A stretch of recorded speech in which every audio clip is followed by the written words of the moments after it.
On this very important day, we inaugurate the Balbalungaw Small Reservoir Irrigation Project here in Lupao, Nueva Ecija. This is part of the continued efforts of the Department of Agriculture and the NIA to boost rice productivity in Nueva Ecija, which has now become the rice bowl of the Philippines. It shows this administration's steadfast commitment to develop modern infrastructure systems that will enhance our agriculture sector. I wish to emphasize that this project will also help address the effects of El Niño.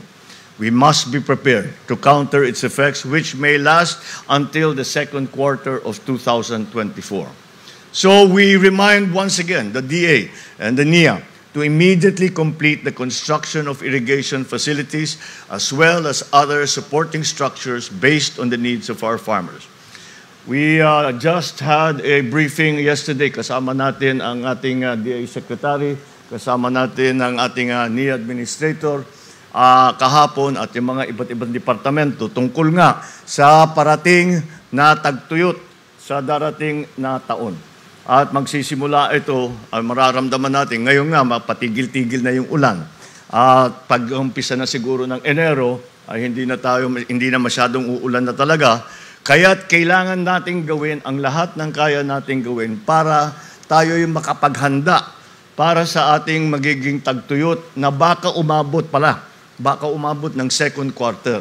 Kaya't itong ganitong klaseng proyekto ay naging mas mahalaga pa at naging mas urgent pa.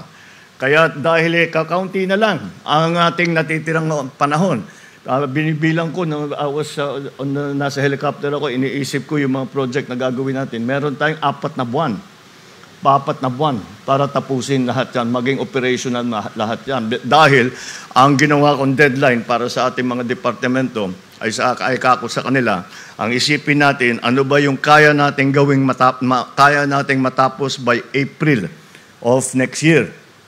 Nang sa ganon, pag dumating, pag Mayo, ay nandiyan pa yung tagtuyot at hindi pa umuulan, ay meron naman tayong sapat na water supply.